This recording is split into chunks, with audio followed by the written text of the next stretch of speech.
민주당 내부 분위기가 좀 많이 심각하다라는 평가를 할 수밖에 없는 게 이낙연 전 대표 영구 제명한다는 여론도 꽤 5만 명 이상 높았는데 여기에는 물론 아직 숫자는 적습니다만 지금 현 이재명 당대표의 사퇴와 출당, 제명할 것을 청원한다는 얘기까지 있어서요. 민주당 내 특히 온라인상은 확실히 좀 시끄러운 건 분명한 것 같습니다. 그런데요. 최근 이런 분위기 속에서도 민주당에 입당하겠다는 지지자들도 꽤 늘어나고 있습니다. 오늘 당 지도부가 이거에 대해서 말을 했는데 한번 듣고 오겠습니다. 2월 27일 당대표에 대한 체포동의안 부결 이후에 민주당에 대한 권리당원 입당이 계속 증가하고 있는데요. 6일간 권리당원의 입당이 폭발적으로 늘어나고 있다. 매일 평균 3,895명이 입당을 하고 있다. 그만큼 민주당에 대한 국민의 강력한 지지가 늘고 있다. 이렇게 말씀드릴 수 있을 것 같습니다. 오늘 안호영 대변인 얘기는 지난 금요일은 바로 그 이 대표의 첫 번째 재판 날. 지난 금요일과 주말을 거치면서 매일 4,000명 가까이가 입당하고 있다. 이번 주말에만 권리당원이 10,000명 증가했다. 근데 이제 누가 입당했는지 좀 봐야 될 것 같은데 그것 때문에 좀 여러 말들이 좀 있다면서요? 그러니까 제가 이제 오랫동안 정당을 쭉 봐오면서 정당이 분열할 때 나타나는 공통적인 현상들이 있습니다. 그러니까 내부 싸움이 정말 치열하게 전개되거든요. 그동안 갇힌 당에서 일했던 사람들도 저희 뭐 육박전을 하는 그런 모습도 보이고 또 더군다나 이렇게 같은 지지층들 내에서도 서로를 저렇게 못 보는 현상들이 저게 있으면 저게 이제 제가 볼 때는 도를 넘어서는 단계가 접어들었지 않나 이제 그렇게 보여지는데요. 지금 민주당 지도부가 당원들 많이 들어왔다고 지금 저렇게 뭐 어떤 면에서 보면 좀 자랑 비슷하게 이야기를 하는데요. 과연 저분들이 우리나라 257개 지역구로 나누면 몇 명이나 될까요? 우리 국민들 전체 유권자들 하면 몇 %나 될까요? 그러니까 저기에 착각에 착시에 빠지면 안 된다는 거거든요. 왜냐하면 이 정당이나 이런 분들이 착시에 빠지는 게 뭐냐면 장외 집회하면 사람들 꽤 옵니다. 동원된 사람들. 야, 이게 우리 국민들의 뜻이다. 당원 뜻이다. 착각을 해요.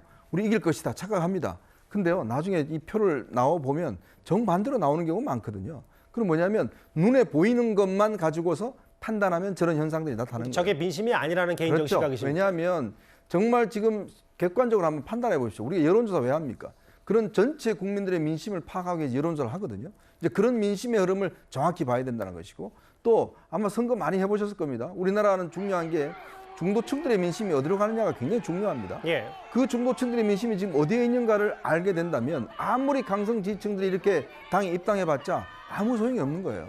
그러니까 그런 의미에서 지금 이 민주당이 이 사태를 이것 때문에 우리가 많은 당원들이 입당하고 있습니다 라고 자랑할 게 아니라 이런 상황에서 많이 떨어져 나가는 중도층들이 얼마나 많이 되는지 그것을 오히려 더 집중해서 봐야 된다. 그거 보지 않으면 나중에 착시 현상 때문에 굉장히 실패할 확률이 높습니다. 예. 그러니까 저는 안호영 대변인의 저 말씀은 정말 100% 아전인수라고 생각이 됩니다. 저건 이재명 대표를 지키기 위해서 입당하는 권리당원이라고 보기 어렵고요. 오히려 1년 앞으로 다가온 총선을 앞두고 지금 민주당에서 내년 경선을 준비하고 있는 예비 후보들이 지금 자신의 지지층, 자신의 어떤 당내 경선 공천을 유리하게 하기 위해서 각 지역별로 아는 사람, 지인을 동원해서 지금 열심히 지금 입당을 시키고 있거든요. 그러니까 이재명을 지키려고 입당시키는 것이 아니라 각 지역에서 내년 총선을 준비하고 있는 예비 후보들 그리고 자신의 금배지를 지키기 위해서 더 많은 권리당원을 입당시키고 있는 현역 의원들이 지금 모여서 하루 3,000명 그 최근에 2만 명인 것이지 새로운 시각이시네요. 그렇습니다. 예. 이걸 이재명 대표를 지키기 위해서 입당했다 이렇게 보기에는 저는 물론 그분들을 다 확인한 것은 아니지만 지금 총선을 1년에 앞두고 있어서 각 지역별로 권리당원 모으기를 위한 여러 사람들이 움직이고 있는 결과일 뿐이지 알겠습니다. 이걸 이재명 대표 지키기로 한 것은 지나친 아전인수가 아닌가 하는 생각이 듭니다. 맞아요. 그러니까 물론 저희도 마찬가지고 당원들이 다 뭐 때문에 입당하셨어요? 전수조사한 건 아니니까 다 모르긴 하지만 어쨌든 구체장이 좀 새롭게 바라본 시각 중에 하나는 이게 이 대표를 지키기 위해서 들어온 강성 지지자들이 있을 수도 있겠지만 반면에 내년 총선 앞두고 각 후보들 혹은 각 의원들이 뭔가 당원들을 모집하는 그런 일련의 과정일 수 있다. 알겠습니다. 그런데 당원들이 좀 늘어나고 있잖아요. 민주당이 공식 발표한 것처럼.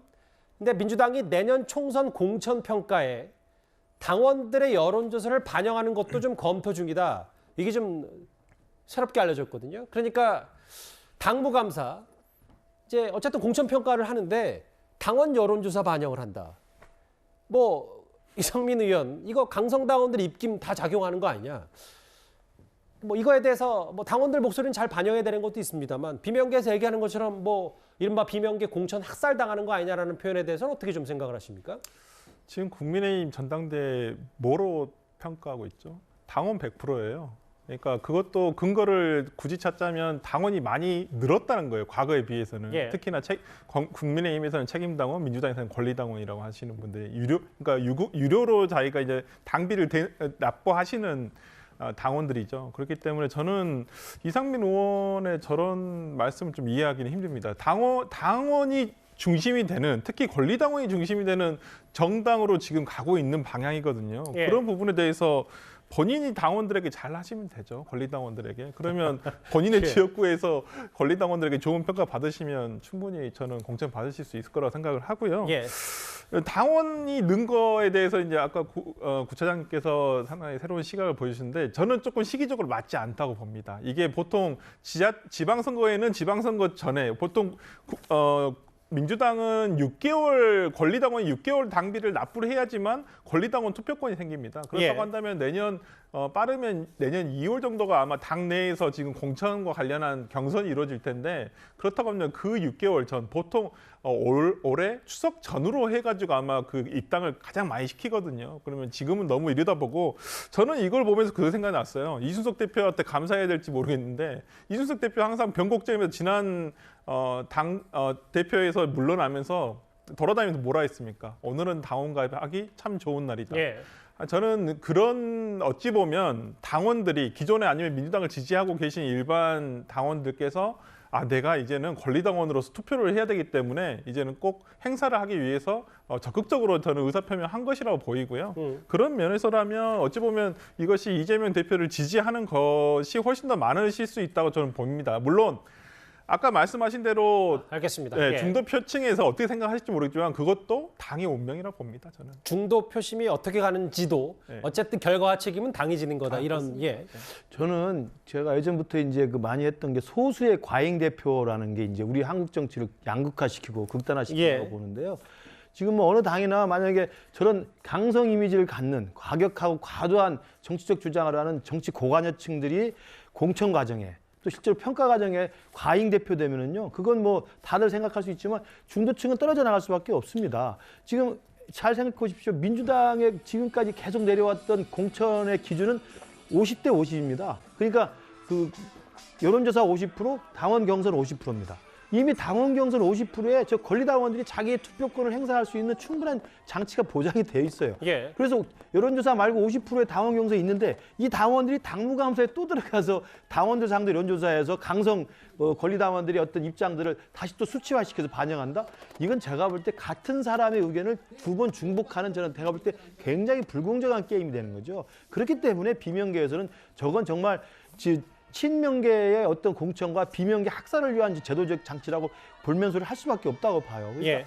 정말 한국 정치가 제대로 가려면 극성 또는 극렬 이런 지지층들의 소리가 과잉 대표되는, 물론 그분들의 목소리도 보장이 돼야 됩니다만 그분들이 전체 야당의 목소리를 다 독점하고 그들이 전체 어떤 친명계의 목소리를 독점하고 이런 식의 과잉 대표 현상은 막아야 된다. 저게 미국이나 알겠습니다. 미국의 트럼피즘도 저는 마찬가지로 생각하고요. 그런 것들을 잘 완화시켜내는 장치, 그게 저는 한국 정치가 할 길이라고 생각합니다. 그건 뭐 여야 마찬가지겠죠, 마찬가지입니다. 사실. 예. 예. 그리고요. 이재명 대표에 반대하는 쪽도 이제 공식석상에서 목소리를 본격적으로 내기 시작했습니다. 먼저 박지원 전 비대위원장입니다. 이재명 당대표께서 지난 8개월간 보여준 모습은 국민을 위한 정당의 대표도 당원을 위한 정당의 대표도 아니었습니다. 국민의 삶도 정치 개혁도 정당 개혁도 그 어느 것 하나 약속대로 실천하지 않았고 당은 계속 분열되기만 했습니다.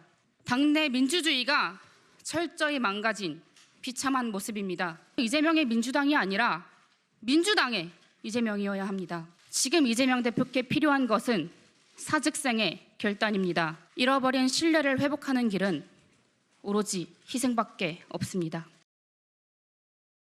자, 보신 박지원 전 비대위원장 말고도 오늘 비명계 의원들의 목소리도 좀 더 구체적으로 바뀌었습니다. 한번 듣고 오겠습니다. 민주당이 지금 겪고 있는 이 검은 먹구름은 1차적으로는 이재명 대표의 사법적 의혹에 따른 그 리스크 부담을 당이 송두리째 떠안고 있지 않습니까? 네. 이재명 대표가 잠시 뒤로 좀 물러서는 것이 당을 위해서나 이재명 대표를 위해서나 표적을 피할 수 있으니까. 방탄정당, 사당 혹은 팬덤 정당의 우려 또는 그런 공격을 넘어설 수 있는 대안과 전략을 제시하고 그 리더십을 발휘할 책임이 있어요. 그 책임 하에 해보니까 안 되더라. 그래서 당대표 물러나겠다. 그것도 있을 수 있는 얘기예요. 물론 저 마지막에 김종민 의원은 이후에 본인의 취지는 그냥 그 이 대표의 리더십을 강조한 거다라고 추가로 좀 덧붙이긴 했습니다만 일단 이상민, 김종민 두 의원의 말을 들었어요. 근데 오늘 좀 눈여겨볼게요. 본인 당대표 출마에 대해서 정론관 못 빌려서 과거 여름에는 국회 밖에서 기자회견을 했던 박지원 전 비대위원장인데 오늘은 비명계의 이원욱 의원이 이 국회 기자회견을 좀 빌려줬다. 이거 좀 의미가 간단치는 않은 것 같습니다. 그러니까 9개월 만에 참 이 위치가 바뀌었죠.